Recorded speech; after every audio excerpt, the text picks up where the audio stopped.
먼저 해촉을 당했는데 부당한 해촉인 경우에는 내용 증명 같은 경우로 대응을 하셔야 됩니다. 그래서 여기에 대해서는 어떤 방법으로 다퉈야 되나, 방법은 많은데 이제 제가 이제 생각하는 방법 중에 하나는 해고 무효랑 비슷하게 해촉 무효 확인 소송을 제기하는 겁니다.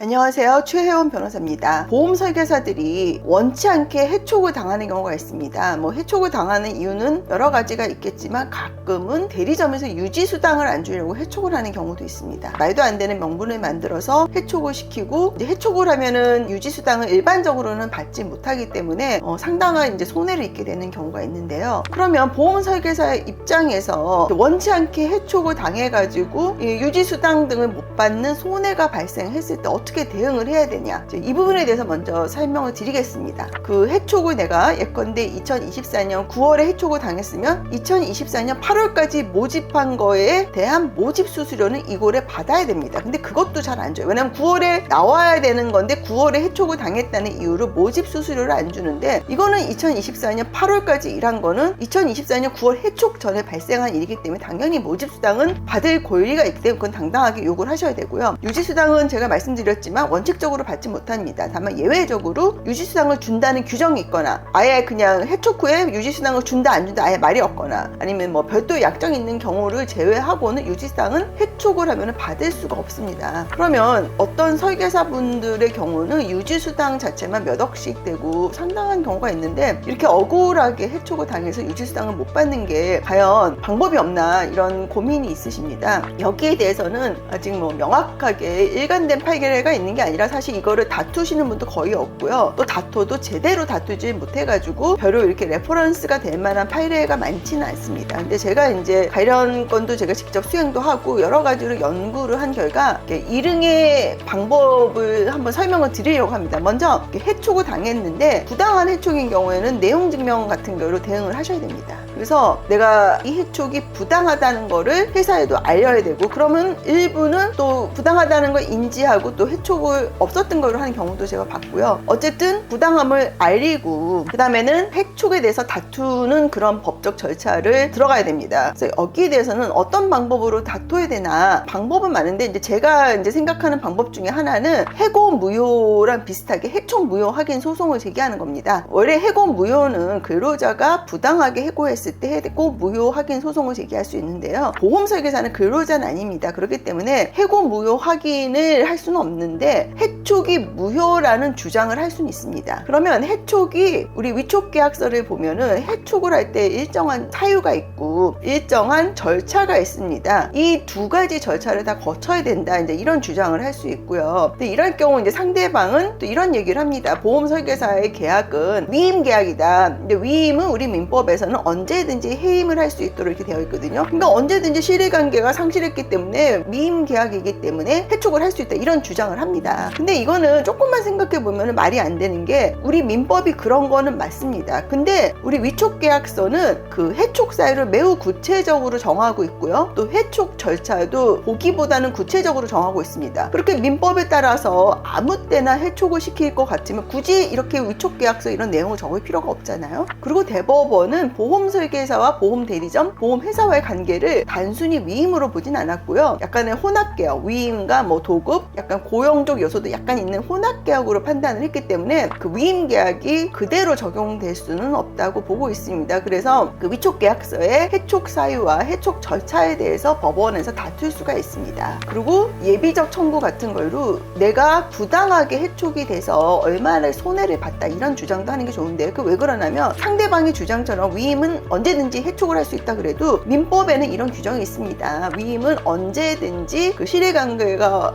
이제 훼손됐을 때는 해임을 할 수가 있는데, 다만 불리한 시기에 해임을 해서 위임을 해지해서 손해가 발생한 경우 손해를 보상하도록 되어 있습니다. 그러니까 마찬가지로 나를 지금 보험 대리점이나 보험 회사에서 해촉을 하는 게 내 유지수당을 안 주려고 하는 거라면 그건 내가 불리한 시기에 해촉을 당해서 유지수당 상당분의 손해가 발생한 거잖아요. 그 부분을 주장을 하시면 됩니다. 근데 막상 실무상 어려운 게 뭐냐면, 이런 논리적인 주장은 변호사 입장에서는 충분히 할 수가 있고 말씀하신 대로 부당한 사유가 있다 그러면 주장할 수는 있는데, 문제는 유지수당을 내가 못 받은 게 손해라고 할 때 이거를 청구를 하려 그러면 내가 그걸 입증을 해야 돼요. 내가 얼만큼의 유지수당을 받아야 되는지를. 그러려면 기본적으로 내가 모집한 보험 계약의 증권 번호를 알아야 되고, 그 구체적 내용을 알아야지 여기에 대한 해촉의 그 손해를 주장 입증을 할 수 있거든요. 손해를 청구할 때는 손해를 청구하는 사람이 주장 입증을 해야 돼요. 그렇기 때문에 그 부분이 생각보다 어렵습니다. 그리고 특히 유지수당을 안 주려고 이렇게 해촉을 할 때는 이분이 유지수당 받을 게 많다는 거잖아요. 그런 분들은 모집한 계약도 엄청납니다. 뭐 제가 막상 하니까 뭐 한두 건 뭐 몇십 건 수준이 아니라 몇천 건 뭐 이렇기 때문에 이거를 이제 정리하고 주장하고 이런 과정이 아주 어렵습니다. 실무적으로 아주 어렵고, 저도 이런 경우에는 그러니까 위임 계약을 제가 이제 이거를 맡을 때 조건이 이거를 계산하는 거는 의뢰인이 해주셔야 된다, 그 약정을 하고 제가 이렇게 합니다. 왜냐면 이건 제가 할 수가 없거든요. 그래서 이런 것만 잘 준비가 된다 그러면 내가 억울하게 해촉을 당했다면 거의 그거에 대한 손해는 어느 정도 보상이 되지 않을까. 근데 법원도 사실 그 유지수당으로 인한 그 손해액을 정확히 산출을 할 수는 없거든요. 그래서 일정액에 대해서 둘 사이에 약간 손해액에 대해서는 좀 하회 공고 같은 경우를 이렇게 제한하는 경우를 제가 봤습니다. 그렇기 때문에